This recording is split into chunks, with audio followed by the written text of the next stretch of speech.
Capítulo 13. O juízo final.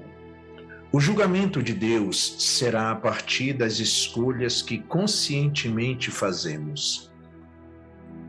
E vi um grande trono branco, e o que estava sentado sobre ele, de cuja presença fugiu a terra e o céu, e não achou lugar para eles. E vi mortos, grandes e pequenos, que estavam diante do trono. E abriram-se os livros. E abriu-se outro livro, que é o da vida, e os mortos foram julgados pelas coisas que estavam escritas nos livros, segundo as suas obras. E deu mar os mortos que nele havia, e a morte e o inferno deram os mortos que neles havia, e foram julgados cada um segundo as suas obras. E a morte e o inferno foram lançados no lago de fogo. Esta é a segunda morte. E aquele que não foi achado escrito no livro da vida foi lançado no lago de fogo. Apocalipse 20, 11 ao 15. A visão de João do julgamento é estrondosa e de bastante temor. O grande trono branco está posto. O juiz está assentado. O céu inteiro se reúne. Milhões de criaturas admiradas assistem à cena. Aguardam, temerosas, o desfecho do julgamento final. Agora, nada mais adianta, nada mais importa. Chegou o dia do juízo de Deus, o Todo-Poderoso. Faz-se um silêncio sepulcral. Surgem os mortos, pecadores grandes e pequenos, provenientes de todos os continentes. São assassinos, feiticeiros, mentirosos, ladrões, idólatras, adúlteros, debochadores, chantagistas, blasfemadores, enfim, todos os que rejeitaram a salvação, todos os que não aceitaram as correções de Deus, escritas na sua palavra. Pessoas que morreram nos campos de batalhas, nas profundezas dos oceanos, em vários lugares, mas que agora ressurgem para prestar contas ao Todo-Poderoso de seus atos e rebeldia. Quanta gente! E João viu que elas continuavam chegando, vindo de todas as partes. São milhões após milhões. Aqueles que antes foram os homens e mulheres desta terra, neste dia, são convocados para comparecer diante de Deus, a quem ignoraram e desprezaram. No meio daquelas pessoas aterrorizadas pela grandiosidade da cena final, Charles, olhando inquieto numa e outra direção, procurando entender o que estava acontecendo, ou um meio de escapar. Porém, não há meio de escapar, não vem ajuda de parte alguma. Depois de tanto tempo, havia chegado o grande dia, dia de escuridão e densas trevas. Quem poderia suportá-lo? Este dia trazia muito medo a Charles, ao mesmo tempo em que trazia imensa alegria a Sally. O que era tudo aquilo? Parecia não existir tempo, ou melhor, o tempo parecia estar distante da realidade. Quantos anos havia se passado desde que Charles havia morrido? O que era tudo aquilo que estava vendo em sua frente?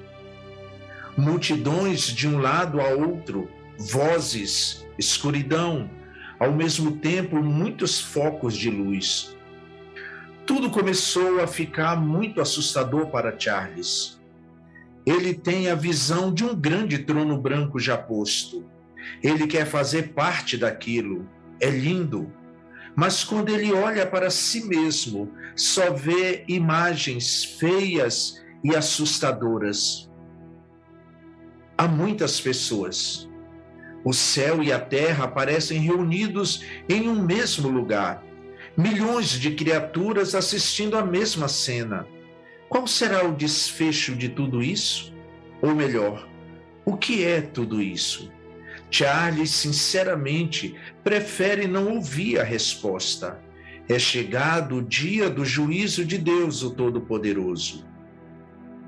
Passam alguns instantes e Charles não consegue mais se mexer. Ele começa a ouvir gritos de pessoas que durante suas vidas tiveram conhecimento da palavra de Deus e que agora já sabem o que irá acontecer. Elas gritam: eu quero estar à direita, eu quero estar à direita, quero sair daqui. Charles não entende. Qual é o problema de estar à esquerda de Deus? Parece ser tarde demais. Ele continua gritando: por que não podemos estar à esquerda de Deus? Uma voz forte que vem do meio da multidão lhe responde: aos que estiverem à esquerda, o rei dirá: apartai-vos de mim para o fogo eterno, nunca vos conheci. Ele está separando os que são seus. Quem está deste lado vai para o inferno. Charles estremece.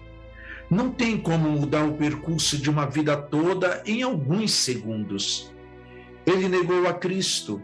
Foi isso que ele fez de errado. Eu me arrependo, eu me arrependo. Ele começa a clamar. Enquanto isso, ele ouve outra voz no meio da multidão responder-lhe: está escrito, buscai ao Senhor enquanto se pode achar, invocai-o enquanto está perto. Era verdade tudo aquilo que Sally e Lara falavam sobre a salvação. Charles nunca quis dar ouvidos. Ele sempre acreditou que sozinho seria melhor, que não precisava reconhecer suas fraquezas, que não precisava de ninguém ao seu lado. E agora? As imagens vão ficando cada vez mais escuras e densas. O céu vai se afastando e outro cenário começa a se desenhar para Charles. Ele percebe também que havia muitos livros sobre o trono, e um livro se destacava, era o livro da vida.